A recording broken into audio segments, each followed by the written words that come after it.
Hi hello ನಮಸ್ತೆ. ನೀವು ನೋಡ್ತಾ ಇದ್ದೀರಾ ಗೋಕುಲ ವ್ಲಾಗ್ಸ್ ಇನ್ ಕನ್ನಡ. ನಾನು ಪಲ್ಲವಿ. ನಾನಿವತ್ತು ಸಬ್ಬಸಿಗೆ ಸೊಪ್ಪನ್ನ ಯೂಸ್ ಮಾಡಿಕೊಂಡು ಪಲಾವ್ನ ಮಾಡ್ತಾಯಿದ್ದೀನಿ. ಮೊದಲಿಗೆ ಒಂದು ಕುಕ್ಕರ್ಗೆ 3 ಸ್ಪೂನಷ್ಟು ತುಪ್ಪನ ಹಾಕ್ಕೊಳ್ತಾ ಇದ್ದೀನಿ. ನಾವು ಈ ರೀತಿಯಾಗಿ ಪಲಾವ್ನ ಮಾಡುವಾಗ ತುಪ್ಪನ ಯೂಸ್ ಮಾಡಿದ್ರೆ ಪಲಾವ್ ಟೇಸ್ಟ್ ತುಂಬಾ ಚೆನ್ನಾಗಿರುತ್ತೆ.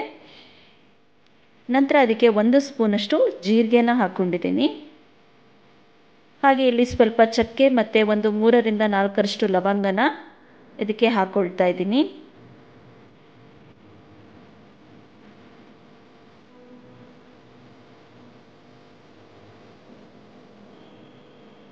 ನಂತರ ಒಂದು 4ರಷ್ಟು ಹಸಿಮೆಣಸನ್ನ ಕಟ್ ಮಾಡಿ ಇಟ್ಕೊಂಡಿದ್ದೀನಿ. ಹಾಗೆ ಸ್ವಲ್ಪ ಕರಿಬೇವಿನ ದಳಗಳು ಇವುಗಳನ್ನು ಸಹ ಇದಕ್ಕೆ ಸೇರಿಸ್ಕೊಳ್ತಾ ಇದ್ದೀನಿ.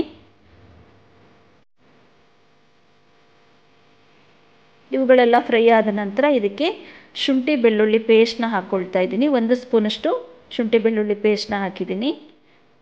ಇದು ಸ್ಮೆಲ್ಲೆಲ್ಲ ಚೆನ್ನಾಗಿ ಹೋಗೋವರೆಗೂ ಫ್ರೈ ಮಾಡ್ಕೊಳ್ತಾ ಇದ್ದೀನಿ. ನಂತರ ಒಂದು 2ರಷ್ಟು ಈರುಳ್ಳಿನ ಕಟ್ ಮಾಡಿ ಇಟ್ಕೊಂಡಿದ್ದೆ, ಅದನ್ನು ಸಹ ಇದಕ್ಕೆ ಸೇರಿಸ್ಕೊಂಡು ಫ್ರೈ ಮಾಡ್ಕೊಳ್ತಾ ಇದ್ದೀನಿ.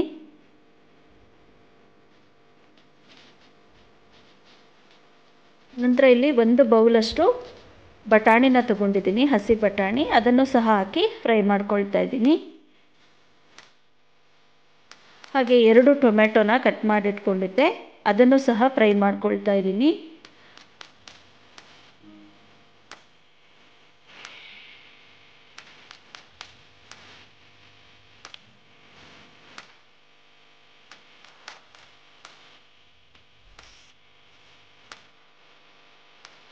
ನಂತರ ಇಲ್ಲಿ 1 ಹಿಡಿಯಷ್ಟು ಸಬ್ಬಸಿಗೆ ಸೊಪ್ಪನ್ನ ಕಟ್ ಮಾಡಿಟ್ಕೊಂಡಿದ್ದೆ, ಅದನ್ನು ಸಹ ಇದಕ್ಕೆ ಸೇರಿಸ್ಕೊಂಡು ಇದರ ಹಸಿ ಸ್ಮೆಲ್ ಹೋಗೋವರೆಗೂ ಚೆನ್ನಾಗಿ ಫ್ರೈ ಮಾಡ್ಕೊಳ್ತಾ ಇದ್ದೀನಿ.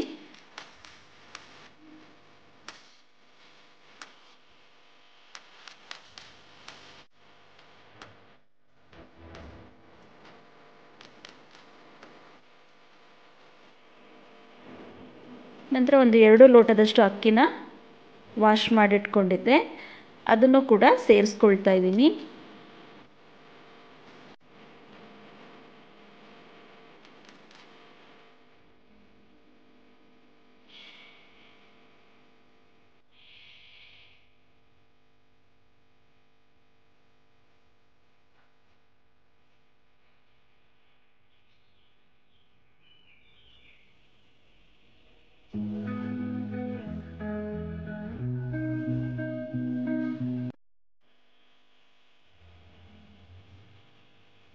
ನಂತರ ನಾನಿಲ್ಲಿ 1 ಲೋಟ ಅಕ್ಕಿಗೆ 2 ಲೋಟದಷ್ಟು ನೀರನ್ನು ಸೇರಿಸ್ಕೊಂಡಿದ್ದೀನಿ.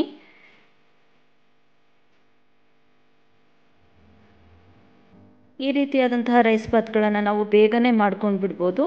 ಹಾಗೆ 1ರಷ್ಟು ನಿಂಬೆಹಣ್ಣನ್ನು ರಸನ ಸೇರಿಸ್ಕೊಂಡಿದ್ದೀನಿ.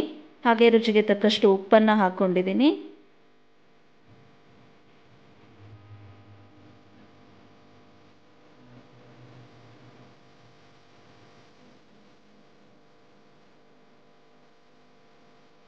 ಈಗ ಎಲ್ಲ ಚೆನ್ನಾಗಿ ಮಿಕ್ಸ್ ಮಾಡಿ ಇದು ಕುದಿಯೋದಕ್ಕೆ ಸ್ಟಾರ್ಟ್ ಆದ ನಂತರ ನಾನಿಲ್ಲಿ ವಿಷಲ್ ಹಾಕ್ಸ್ಕೊಳ್ತೀನಿ.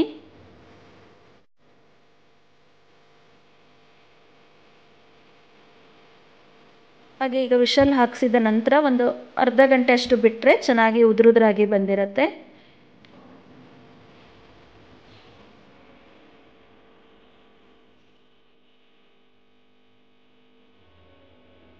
ಸ್ವಲ್ಪ ಕೊತ್ತಂಬರಿ ಸೊಪ್ಪನ್ನ ಹಾಕ್ಕೊಂಡು ಚೆನ್ನಾಗಿ ಮಿಕ್ಸ್ ಮಾಡ್ಕೊಳ್ತಾ ಇದ್ದೀನಿ. ಈಗ ಬಿಸಿ ಬಿಸಿಯಾದಂತಹ ಸಬ್ಬಸಿಗೆ ಸೊಪ್ಪಿನ ಪಲಾವ್ ರೆಡಿಯಾಗಿದೆ.